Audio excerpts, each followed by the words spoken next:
सभी लोगों को जय माता दी। आज हम जानेंगे वट सावित्री व्रत की संपूर्ण पूजा विधि। पूजा विधि के साथ साथ हम कुछ ऐसी बातों को भी जानेंगे जो पूजा के समय अक्सर हमसे भूल चूक में छूट जाती हैं या फिर हमसे कुछ ऐसी गलतियां हो जाती हैं जिनका हम ध्यान नहीं रख पाते। तो चलिए सबसे पहले हम जानते हैं पूजा के बारे में जो सबसे ज़रूरी बातें हैं उनको। वट सावित्री पूजा में बांस के पंखे का बहुत ज़्यादा महत्व होता है, लेकिन अगर किसी कारण से बांस का पंखा ना मिल सके तो आप हाथ से कागज़ का पंखा भी बना सकते हैं। इसके साथ ही साथ आपको ये ध्यान रखना है कि इस पूजा में बरगद के पत्तों के बने कुछ गहने पहनने का भी रिवाज है और ये जो गहने हैं महिलाएं सिर्फ पूजा के समय पहनती हैं और बाद में इनको निकाल कर कहीं इधर उधर रख देती हैं। तो ऐसा बिल्कुल भी नहीं करना चाहिए। आपको ये गहने कम से कम 24 घंटे तक तो अवश्य ही पहनने चाहिए और इसके बाद में इनको स्वच्छ जल में प्रवाहित कर सकते हैं या फिर मिट्टी में भी दबा सकते हैं। इनको ऐसे ही कूड़ेदान या डस्टबिन में ना फेंकें।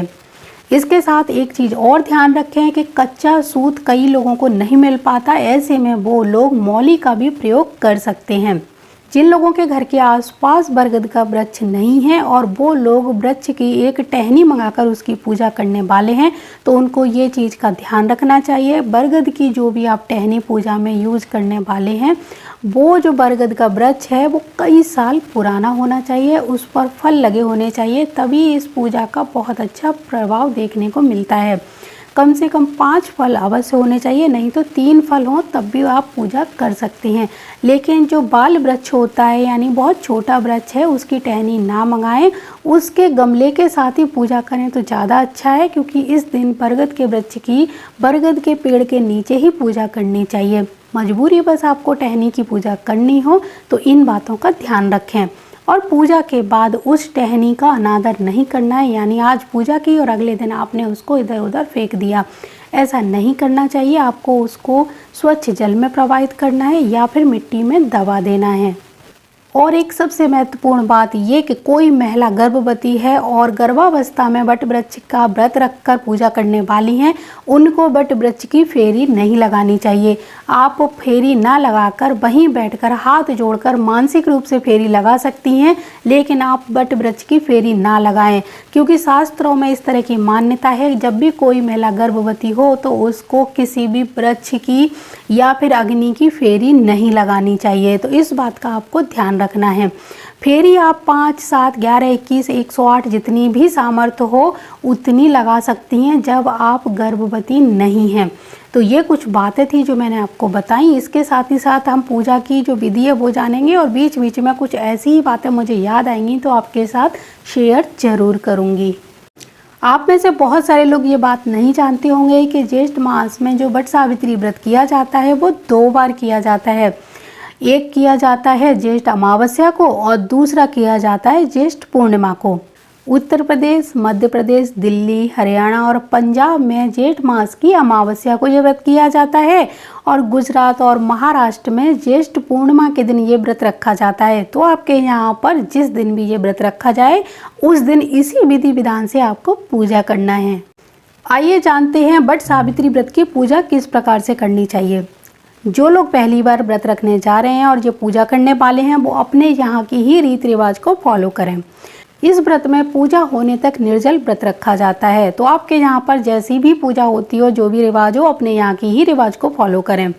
सुबह स्नान करने के बाद महिलाओं को श्रृंगार करके ही ये पूजा करनी चाहिए और पूजा से पहले आपको इस व्रत का संकल्प जरूर लेना चाहिए। इसके साथ ही साथ पूजा की सभी सामग्री को थाली में लगा कर रख लीजिए। आप ये पूजा मंदिर पर करने वाले हैं जहाँ पर वट वृक्ष लगा है, तो आपको उस वृक्ष के चारों तरफ अच्छे से साफ सफाई करके गंगा जल छिड़क के ये पूजा करनी चाहिए। और अगर आप ये घर पर पूजा करने वाले हैं तब भी आपको नीचे चौक लगाकर उस वट वृक्ष के गमले को उस चौक के ऊपर रखकर ही पूजा करें। पूजा की सभी सामग्री आप यहाँ पे लिखी हुई देख सकते हैं, वो पहले से नोट करके रख लीजिए और मंगा कर रख लीजिए। ये जो सभी सामग्री हैं इनके द्वारा ही वट वृक्ष की पूजा होनी है। कई कई जगह पर वट वृक्ष के नीचे मिट्टी की सत्यवान, सावित्री, गौरी, गणेश और यमराज जी की मूर्तियां बनाकर भी पूजा करने का विधान है। तो जैसे भी आपके यहाँ पूजा होती हो आप उस तरह से पूजा कर सकते हैं।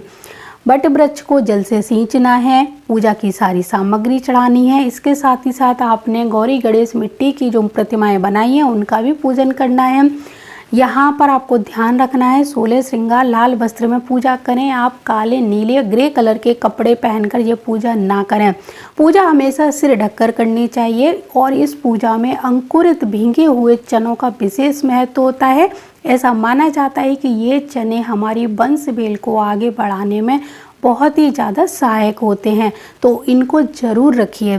बट वृक्ष की आप जब परिक्रमा करें, कच्चा सूत उसको लपेटें, तो अपने मन ही मन अपने पति की लंबी आयु और घर की सुख समृद्धि की प्रार्थना जरूर करें। इसके साथ एक बात का ध्यान रखें, जो महिलाएं गर्भवती हैं वो बट वृक्ष की परिक्रमा ना लगाएं। बट वृक्ष के पास बैठकर ही आंख बंद करके मानसिक रूप से आप परिक्रमा लगा सकती हैं। पूजा करने के बाद क्षमा याचना करें। क्षमा याचना करने के बाद आपको अपने व्रत का जो पारण करना है वो करना है चने के द्वारा। आपको 5 या 7 छोटे आकार के चने लेने हैं और उनको जल के साथ निगलना है। चबाना बिल्कुल भी नहीं है और एक बार में ही निगल जाना है। तो इस तरह से हमारे व्रत का पारण होगा। उसके बाद सभी बड़ों के चरण छूकर सुहाग का आशीर्वाद अवश्य लीजिए और जो सुहाग सामग्री आपने रखी हुई है उसका दान करना है सुहागन महिलाओं को। आप चाहें तो अपनी सुहागन सास ननद को भी दे सकती हैं, नहीं तो किसी भी ब्राह्मण की सुहागन स्त्री को भी ये दान कर सकते हैं। उसके बाद में आपको एक चीज़ का जरूर ध्यान रखना चाहिए, क्योंकि इस दिन अमावस्या तिथि भी है, तो अमावस्या पर पितरों के नाम की एक थाली निकालना ना भूलें। आप चाहें तो गौ माता को भी एक भोजन की थाली पितरों के नाम से खिला सकते हैं। अगर आपके आसपास कोई मंदिर है तो पंडित जी को थाली भिजवाइए, और अगर मंदिर नहीं है, कोई लेने वाला नहीं है इस भोजन की थाली को, तब आप गौ माता को भी खिला सकते हैं। किसी भी ज़रूरतमंद को भी ये भोजन की थाली दे सकते हैं, क्योंकि ये अमावस्या का दिन भी है, तो इस दिन पितरों का आशीर्वाद भी हमें प्राप्त होना चाहिए। तो उनके लिए भोजन की थाली अवश्य ही निकालें। आपको धूप दीप जलाकर कथा भी ज़रूर पढ़नी चाहिए। बट सावित्री व्रत की पूजा में वो कौन कौन सी गलतियां हमसे होती हैं, उसके लिए मैंने ये अलग से वीडियो बनाया हुआ है। आप उस वीडियो को ज़रूर देखिए, और इसकी कथा का वीडियो भी अलग से बना हुआ है, आप उसको भी देख सकते हैं। तो जय माता दी, जय गुरुदेव और जय सिया राम।